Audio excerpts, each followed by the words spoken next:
Tea BJP chief Bandi Sanjay మీడియాతో మాట్లాడుతున్నారు. Live చూద్దాం. నీలక బీఆర్ఎస్లు వీఆర్ఎస్ ఇంట్లో అన్నవేం మేమన్నా ఫామ్ హౌస్ అన్నవేం మేమన్నా ఒక ముఖ్యమంత్రి స్థాయి వ్యక్తి వాడిన భాష చూస్తుంటే నిజంగా తెలంగాణ సమాజం సిగ్గుతో తలదించుకుంటున్నది. ప్రతిసారి ఇదే అన్నీ 100 సార్లు ఆ టైంలో పెట్టకు సార్, నువ్వు హద్దు మీరి మారుతావు, కాయలు తప్పుతావు, నువ్వు వయసు మీద పడ్డది, ఆ టైంలో పెట్టకు అని ఎంత మొత్తుకున్నా గదే టైం పెడతాడో ఉడతాంటాడు, మురుగుతూ ఉంటాడు, గదే టైం. మరి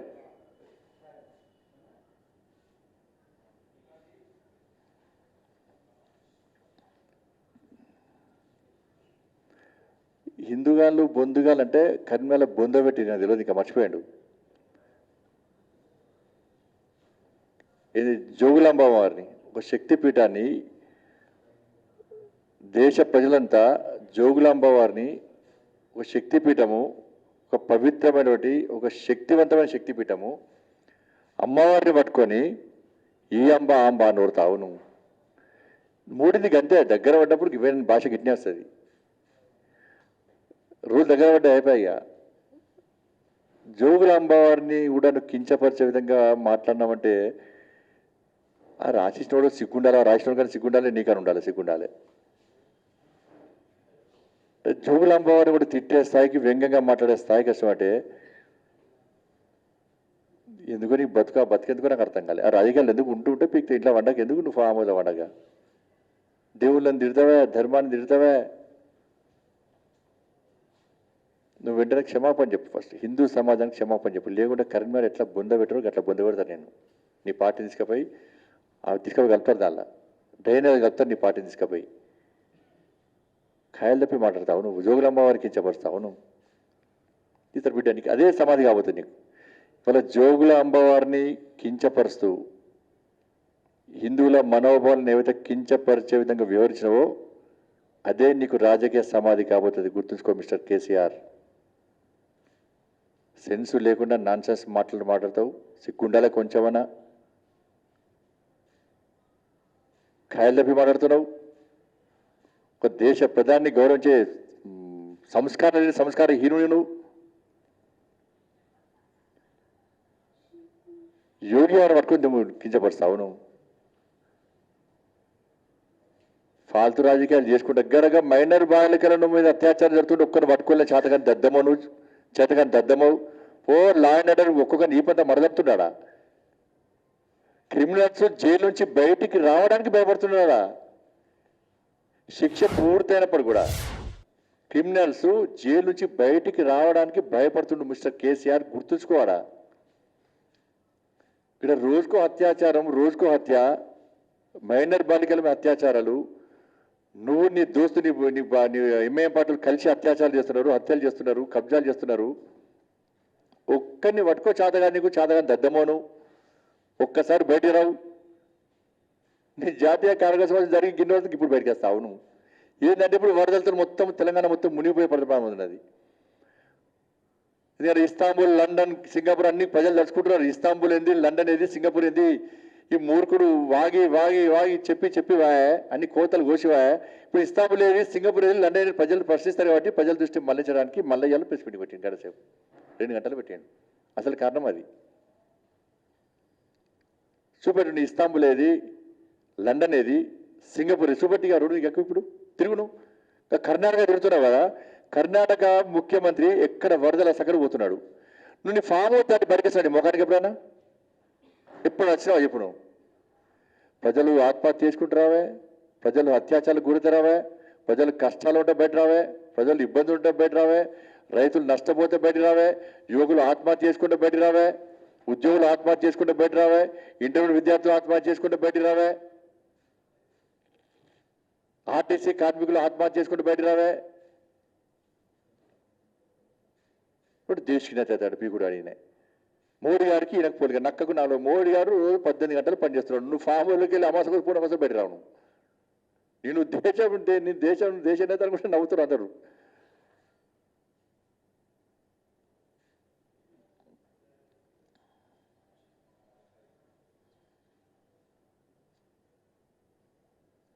అధికారాన్ని ఇసిరి పడేస్తాడా? ఎంత అహంకారము!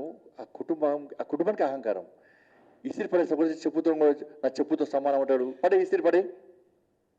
నేను తీసుకుపోయి నీ కుటుంబాన్ని నేను తీసుకుపోయి ఈసిరి పడేయడానికి సిద్ధంగా ఉండదు తెలంగాణ రాష్ట్రం. గుర్తుంచుకో బిడ్డ. 7 ఏళ్ళ వేస్తాడు. నీ అహంకారం తలకాయ ఎక్కింది బాగా. దిగిందనుకున్నా మొదటిదాకా కొంచెం దిగిందనుకున్నా మళ్ళీ ఎక్కింది. నిన్న మొన్న ఎక్కినట్టున్నది. ఆయన టైం ఉంది, టైం అది ఎక్కించింది. మోడీ గారట దేశం మొత్తము తిరిగి చేస్తున్నాడు. ఏం చేస్తున్నాడు? నువ్వేం చేస్తున్నావు? దేశం అన్ని రాష్ట్రాలు తిరిగి ఏ సీసాలో ఏ బ్రాండ్ ఉందో టెస్ట్ చూసేస్తున్నావు. అంటే బ్రాండ్ల గురించి మాట్లాడుతున్నావు. బ్రాండ్లు ఏ బ్రాండ్ బాగుందో టెస్ట్ చేయడానికి పోతావు, తిరిగి అవుతున్నావు. బాగా తప్పదాగి ఒర్రుకుంటా మాట్లాడితే బిడ్డ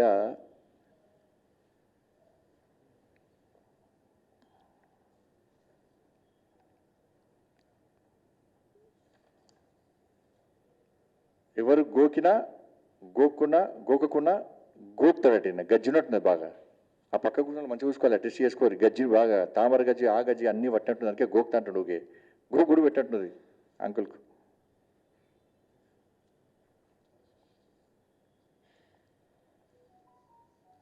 ప్రపంచ రిజర్వ్ గురించి మాట్లాడుతుండే. 1,00,000 కోట్లు మింగి కాళేశ్వరం పడుతుంది. మరి జూరాల గురించి మాట్లాడు. నువ్వు ఈ తెలంగాణ గురించి మాట్లాడు, జూరాల గురించి మాట్లాడు. నెట్టంపాట ఏమైందో చెప్పు ఫస్ట్. పాలమూరు రంగారెడ్డి ఏమైందో చెప్పు. దిండి ఏమైందో చెప్పు. ఎస్ఆర్బిసి టన్నల్ ఏమైందో చెప్పు. దక్షిణ తెలంగాణను పూర్తిగా ఎడారిగా మార్చినట్టు మూడుకుడు తెలంగాణ ద్రోహిను అనేక సందర్భాలు చెప్పిన. పక్క రాష్ట్ర ప్రజలు మొత్తం నీళ్ళు దోసుకపోతున్నారు. దాని గురించి మాట్లాడక మన పాదయాత్ర చేస్తే ఆర్డీఎస్ గురించి కూర్చేసుకుని కూర్చుంటాను. సిగ్గులే నీకు. ఏడవరా కూర్చేసుకుని ఆర్డీఎస్ గురించి మాట్లాడు ఫస్ట్.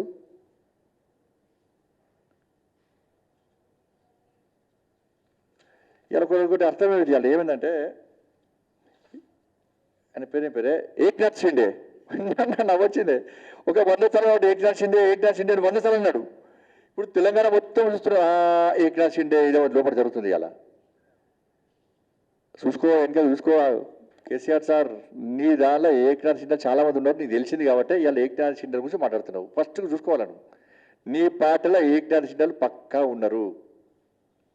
అందుకే నువ్వు ఏక్నాథ్ షిండే తెల్లారు లేస్తే ఏక్నాథ్ షిండే తెల్లారు మొన్న నుంచి టెన్షన్ పట్టుకున్నది. తెల్లారు లేస్తే టెన్షన్. ఈ మహారాష్ట్రలో జరిగే నాదే అటు ఇటుగా ఉన్నది పరిస్థితి. ఉంటారా పోతారా డౌట్ ఉన్నది. గతంలో మొదటిదాకాను బీజేపీతో అలయన్స్ ఉన్నది, పోకండి బీజేపీలో ఓకని చెప్పి నమ్మించిండు. ఇప్పుడు నమ్మే పరిస్థితి లేదు ఎవరు కూడా. ఏక్నాథ్ షిండేలు ఎక్కువైపోయిన టీఆర్ఎస్ పార్టీలా. ఉంటారా పోతారా గ్యారెంటీ లేని ప్రభుత్వం టీఆర్ఎస్ పార్టీ ప్రభుత్వం. ఈయన కుటుంబం యొక్క అహంకారం చూసి వాళ్ళు భయపడుతున్నారు, బాధపడుతున్నారు. ఇంకెన్నెళ్ళు వస్తాయి పళ్ళకి.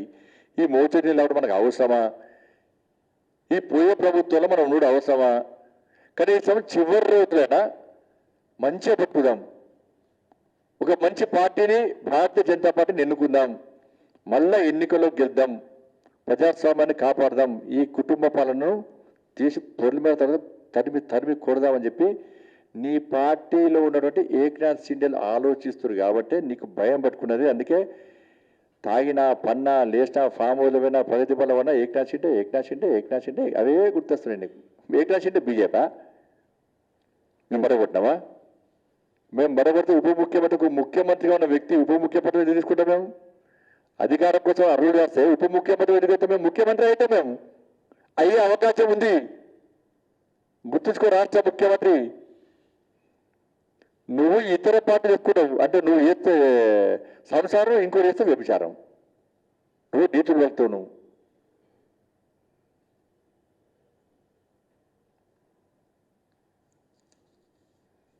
ఈయన ప్రశ్నల కంటే నీకు కోన్ కిసుక గొట్టం కానీ నీకు సమాధానం చెప్తావు మేము. నువ్వు ఎప్పుడు తెలంగాణ ప్రజలు అడిగిన సమాధానం చెప్పు. నువ్వు మోడీ గారు ప్రశ్నించినావా చెప్పు. దళితులకు 3 ఎకరాలు ఎందుకు వేయలే? దళితులు ముఖ్యమంత్రి ఎందుకు వేయలే? దళిత బంధువు ఎంతమందికి ఇచ్చినావు? డబుల్ బెడ్రూమ్లు ఎంతమందికి ఇచ్చినావు? ఉద్యోగులకు నిరుద్యోగులు ఎంతమందికి ఉద్యోగాలు ఇచ్చినావు? ఎంతమంది నిరుద్యోగ బుద్ధి ఇచ్చినావు? ఎంతమంది రైతులకు ₹1,00,000 రుణమాఫీ చేస్తావు? చెప్పాలి రాష్ట్ర ముఖ్యమంత్రి. జీతాలు ఇయ్యనే పరిస్థితి ఎందుకు వచ్చావు? నీ పాలన రైతులు ఎందుకు ఆత్మహత్య చేసుకుంటున్నారు? యువకులు ఎందుకు ఆత్మహత్య చేసుకుంటున్నారు? ఉద్యోగస్తులు ఎందుకు ఆత్మహత్య చేసుకుంటున్నారు? నిరుద్యోగ యువత ఎందుకు ఆత్మహత్య చేసుకుంటున్నారు? ఇంటర్మీడియట్ విద్యార్థులు ఎందుకు ఆత్మహత్య చేసుకుంటున్నారు? ఆర్టీసీ కార్మికులు ఎందుకు ఆత్మహత్య చేసుకుంటున్నారు? చెప్పు, దీని సమాధానం చెప్పు. తెలంగాణ సమాజం పడుతుంది, సమాధానం చెప్పు దానికి.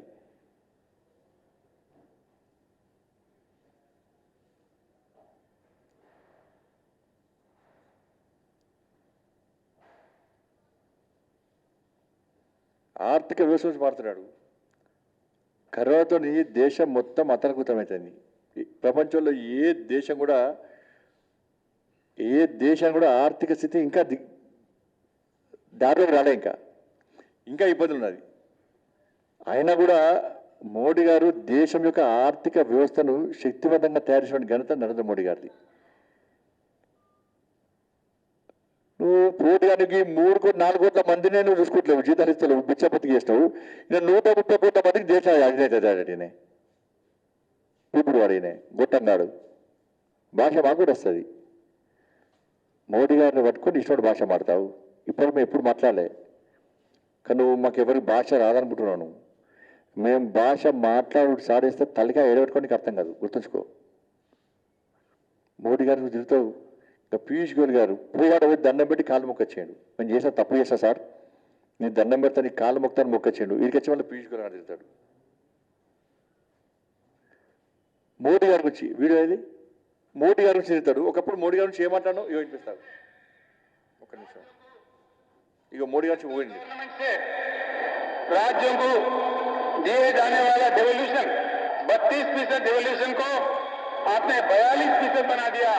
इसका भी श्रेय आपको मिलेगा और आपका नाम भारत के इतिहास में सुस्थिर रहेगा। पहली बार 2 साल से कोई केंद्र सरकार जो मैं अपने आंखों से देख रहा हूं, इसका मैं खुद साक्षी हूं, मैं खुद गवाह हूं, 100% भ्रष्टाचार रहित सरकार आज भारत में चल रहा है। जरूर देश मानेगा, जनता मानेगा, इतिहास में ये लिखा रहेगा। కళ్ళు అప్పుడు దొబ్బినా నీ కళ్ళు ఇప్పుడు దొబ్బినా నాకు అర్థం కాలే. చెవులు దొబ్బినా ఏమన్నా? అప్పుడేమో నీతివంతమైన పాలన అని చెప్పి మోడీ గారిని పొగుడుతావు, ఇప్పుడేమో అవినీతి సర్కార్ అంటావు. చూపడు, ఒక్క అవినీతి చూపట్టాక ఎక్కడన్నా మరి?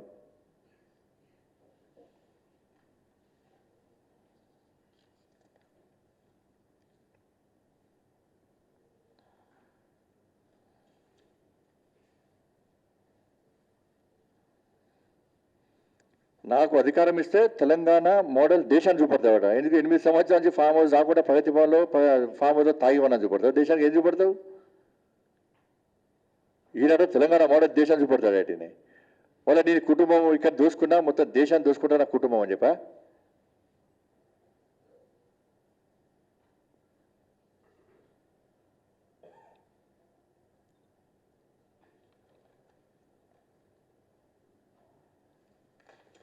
విజయ్ మాల్యా ఇది ఈయనకే తెలియదని చెప్పి లెక్కలు చెప్తున్నాడు. విజయ్ మాల్యా నీరవ్ మోడీల గురించి మాట్లాడింది, తప్పించినామని చెప్పని. తెలుసుకోసారి విజయ్ మాల్యా నీరవ్ మోడీల ఆస్తులను ఈడీ అటాచ్ చేసిన విషయం ఫస్ట్ తెలుసుకోసారి. నువ్వు 19,111 కోట్ల రూపాయల ఆస్తులను ఈడీ అటాచ్ చేసింది. 15,114 కోట్ల రూపాయలను ఆల్రెడీ బ్యాంకు తిరిగిచ్చారు వాళ్ళు. ఇంకా డబ్బులు కడతామని చెప్పి అరెస్ట్ చేయని చెప్పి దండబెట్టి కాలం ఒక తప్పించి జరుగుతున్నారు వాళ్ళు.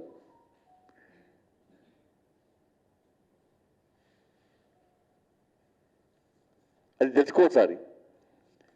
ఇవన్నీ చెప్పించి ఆయన మీద దృష్టి పడకుండా, ఆయన అవినీతి మీద దృష్టి పడకుండా ఉండడానికి రాష్ట్ర ముఖ్యమంత్రి ఇలా చేస్తున్న పన్నాగం అది. అంటే కేసీఆర్ నన్ను చూసి ఎవరు చూసి భయపడతావని చెప్పాను. మరి మోడీ గారు వచ్చినప్పుడు ఎందుకు మారిపోతున్నావు? మోడీ గారు వస్తున్నట్టు వస్తావా, అటు ఇటు ఓవర్తివే. అలా తెలంగాణ గురించి నువ్వు తెలంగాణ ప్రజలు అడిగేదానికి సమాధానం చెప్పంటే నువ్వు వాళ్ళ దేశం గురించి మాట్లాడతావు.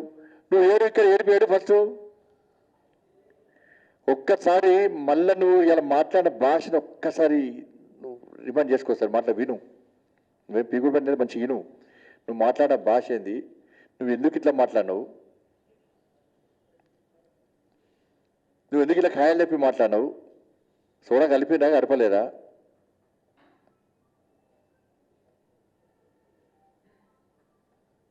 ఒక దేశాన్ని అభివృద్ధి పదవులు నడిపిస్తున్న ఒక గొప్ప వ్యక్తి గురించి నువ్వు మాట్లాడితే ఇలా దేశాన్ని నిలబడుచుకుంటారని తెలంగాణ సమాజం అంతా కూడా నవ్వుకుంటాను చూసి. ఈ తెలంగాణలో జరుగుడు కాపాడే స్థితిలో లేవు నువ్వు. తెలంగాణ ప్రజలు ఇలా ఇబ్బంది పడుతున్నారు. నీ సర్వే వ్యవస్థ మొత్తం అటు కాకుండా ఇవ్వండి, మొత్తం నాశనం అయిపోతుంది నీ పార్టీ. దాని గురించి నువ్వు ఆలోచించకుండా ఆ దృష్టి మళ్ళించడానికి మళ్ళీ మేకపోతూ గాంభీర్యాన్ని ప్రదర్శిస్తే తెలంగాణ సమాజం ఎప్పుడు కూడా నిన్ను పట్టించుకోదు. రాసిపెట్టుకో, నువ్వు అవుటిగా నిన్ను ఎవరు దేగరు, ఎవరు కానని నేను.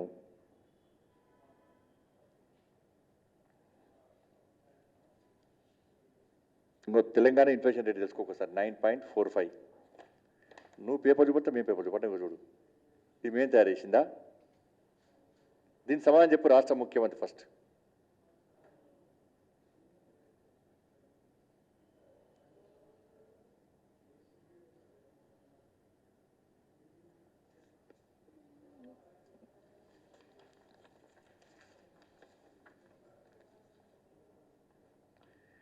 India best performing among major economics in the world, ఇది కూడా రాసిండు చూడు.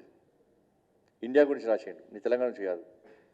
నీ ఇండియా గురించి చూడు, నీ తెలంగాణ గురించి చూడు, ఇండియా గురించి చూడు.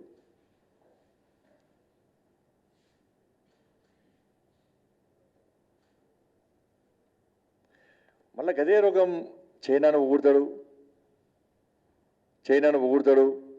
పాకిస్తాన్ ఊడతాడు, సర్జికల్ స్ట్రైక్ చైనా వాడు చంపినంటాడు, సర్జికల్ స్ట్రైక్తో ఏం ఏం ఏం చేశారని చెప్పంటారు, ఎంతమంది చంపినంటారు. ఈ దేశం మీద గంత కక్ష ఎందుకు అర్థం కాదు రాష్ట్ర ముఖ్యమంత్రి. అది డూబ్ అంతా డిఎన్ఏ టెస్ట్ చేయించాలి నీకు బిడ్డ, నీకు అంత డూబ్ అన్నట్టున్నాను. ఇది ఊరికే పక్క దేశంలో ఊడతారపై ఈ దేశాన్ని ఊడతలేవు నువ్వు.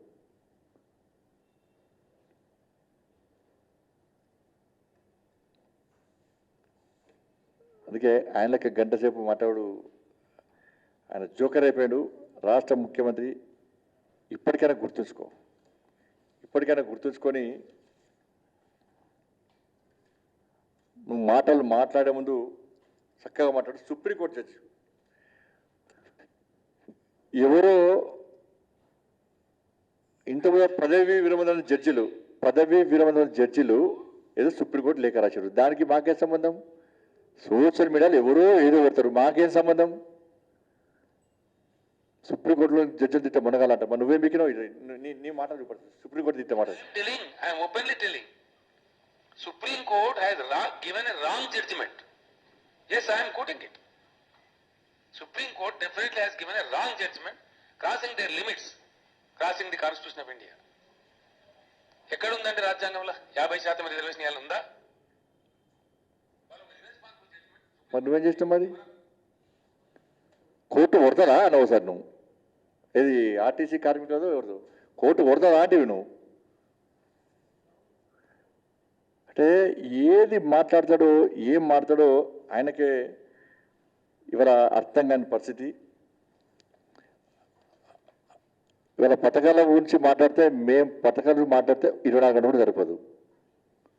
ఆయుష్మాన్ భారత్ తెలంగాణలో ఎందుకు అమలు చేస్తలేవు? ఫసల్ బీమాను ఎందుకు అమలు చేస్తలేవు తెలంగాణ రాష్ట్రంలో? ప్రధానమంత్రి ఆవాస్ యోజన తెలంగాణ రాష్ట్రంలో ఎందుకు అమలు చేస్తలేవు? మోడీ గారు ఏం చేసి చేయలేదా? ఉక్రెయిన్లో యుద్ధాన్ని ఆపి తెలుగు రాష్ట్రాలను కాపాడుతాను, కనీసం నోరెత్తి మాట్లాడాను, ఒక్క కుటుంబాన్ని కలవలేను. 200 కోట్ల వ్యాక్సిన్ ఇచ్చిన డోసులు.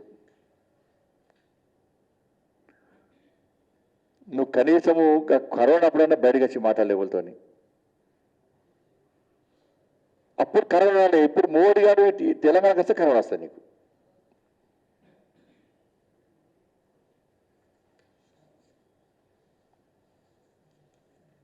కాబట్టి ఇవన్నీ కూడా దేశం గురించి మాట్లాడి ఇక్కడ ప్రజల దృష్టి మళ్లించే పని చేస్తే ప్రజలు ఎప్పుడు నీ భాగవతులేషన్ నీ డబుల్ గేమ్ పాలిటిక్స్ ఎవ్వడు మర్చిపోడు. ఆర్టీసీ ఛార్జీలు పెంచుతీవి, దాని గురించి మాట్లాడవు.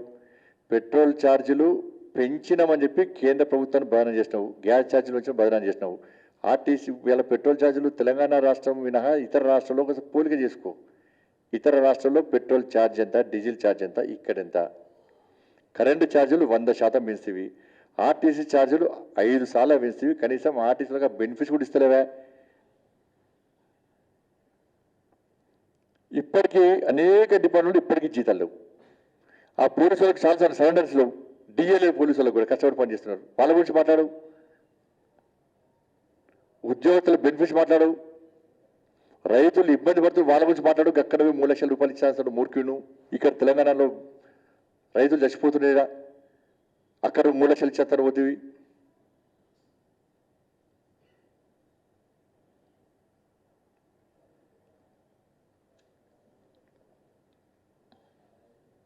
కానీ ఇప్పటికైనా హద్దు మీరి మాట్లాడకు.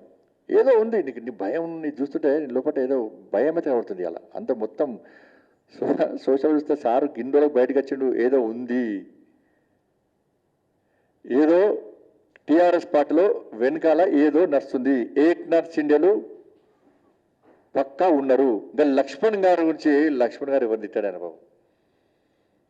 ఒక బీసీ నేత, పార్టీ కోసం కష్టపడి పనిచేసేటువంటి, చిన్నప్పటి నుంచి కష్టపడి పనిచేసే ఒక నాయకుడు, ఆయనకు రాజ్యసభ ఇస్తే కూడా నీ కళ్ళమ్మంటే ఎందుకు నాకు అర్థం కాలే.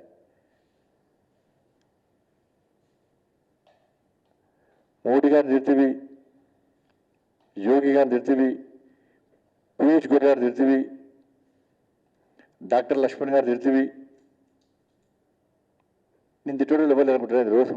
ఒక్కసారి రాష్ట్ర ముఖ్యం నువ్వు పెట్టినప్పుడు సోషల్ మీడియాలో నీ గురించి పెట్టిన కామెంట్ స్క్రీన్ షాట్ తీసి రేపు మళ్ళీ విలేకరుల సమావేశం పెట్టు.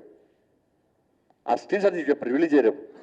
పేపర్ చెప్తుండు జీతాలు ఇస్తున్నా సిగ్గుడారే. ఆంధ్రజ్యోతి పేపర్ వచ్చింది, మరి ఇచ్చినావా జీతాలు చెప్పు. నీ బూత్ పత్రికలో జీతాలు ఇస్తావా రాసుకో. మరి వరదని రాసుకోను. పొట్టు ఫస్ట్ నాడు టంక్ అని జీతాలు ఇస్తావు రాసుకో. ఎవరైతే నీ పేపర్ గుర్తులేడు.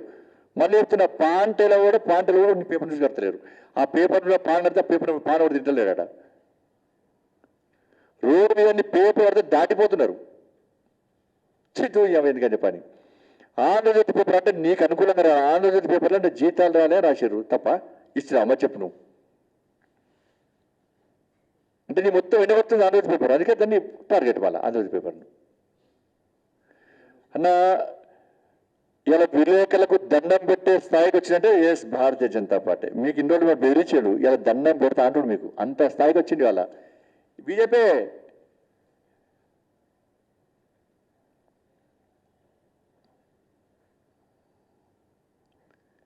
పోడు భూముల సమస్య అక్కడ ఉన్నది. స్కూళ్ళ చాక్పీసులు తిండి లేవు స్కూళ్ళ.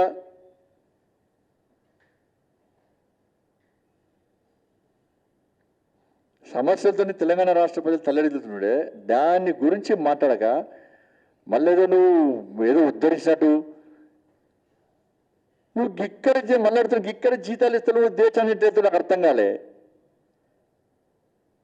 300 కోట్ల మంది నువ్వు చదువుకునే పరిస్థితి లేదు, బిచ్చపతి చేసినావు. నువ్వు దేశాన్ని ఎట్లా ఊహించుకుంటే అర్థం కాలే. నువ్వు ఏంది, నువ్వు ఎంత పెద్ద తీసుమార్కాన్ని నాకు అర్థం కాలే నువ్వు.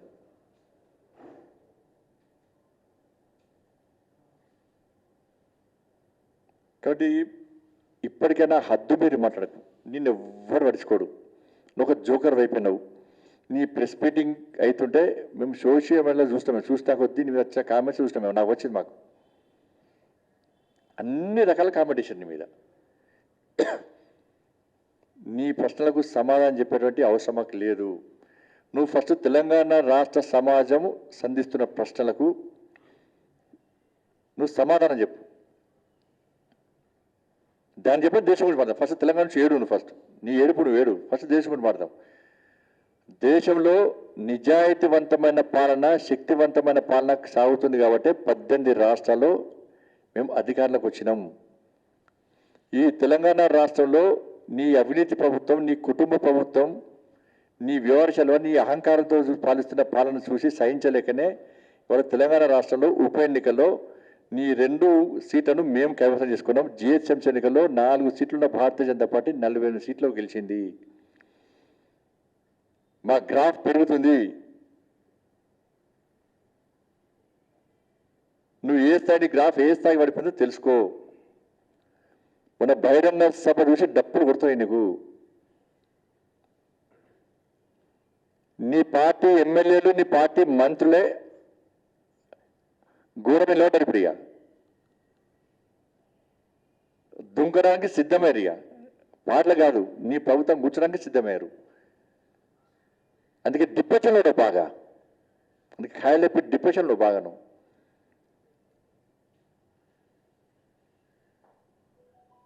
నీకే తెలివి ఉందనుకుంటే నీకంటే తెలివంత తెలంగాణ రాష్ట్ర ప్రజలు ఏ ఉద్దేశంతో ఎంత నమ్మకంతో ఇంత విశ్వాసంతో నిన్ను రాష్ట్ర ముఖ్యమంత్రిని చేస్తే అంత విశ్వాసఘాతుకాన్ని పొరపడ్డు. ఎమర్జెన్సీ విధించినటువంటి సందర్భాన్ని కూడా నువ్వు పొగుడుతున్నావు అంటే నేను ఏమనుకోలే. రాసిస్టోడు కూడా వానికి బుద్ధి ఉండాలి, నీకన్నా బుద్ధి ఉండాలి. ఎవరు రాసిస్తాడు నాకు అర్థం కాలేవాడు. ఇందిరాగాంధీ ఎమర్జెన్సీ విధిస్తే ఈ తెలంగాణ రాష్ట్రంలో కూడా ఎమర్జెన్సీ సందర్భంగా ఎమర్జెన్సీకి వ్యతిరేకంగా పోరాడితే అనేక మంది జైలు పారారు. కరీంనగర్లో మా కోబా రంజన్ మా అందరు సీనియర్ కోబా రంజన్ గారి మీద క్యాండిల్తో కాల్చారు. మొన్ననే సన్మానించుకోవడం అందరు మేము. నువ్వు ఒక్కడికి ఇక ఎమర్జెన్సీ కూడా తెలియదు. నీకు అర్థం కాలే, నాకు అర్థం కాలే. ఎమర్జెన్సీని కూడా నువ్వు పొగుడుతున్నావు అంటే ఏమనుకోవాలి నువ్వు?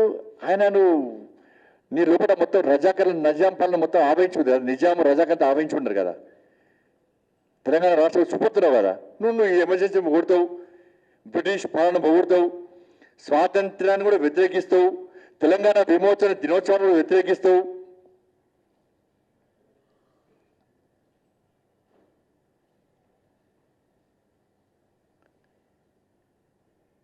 ఈ దేశం పట్ల నీ అక్కసు వెళ్ళగలుగుతున్నాను. ఇవాళ ఎంత దేశం పట్ల ఎంత ద్వేషం ఉందో ఇవాళ నీ అక్కసు ఇవాళ నీ మాటల ద్వారా గతంలో మాట్లాడిన మాటలు కానీ ఈ రోజు మాట్లాడిన మాటలు చూసాక ఇలా బయట వస్తుంది.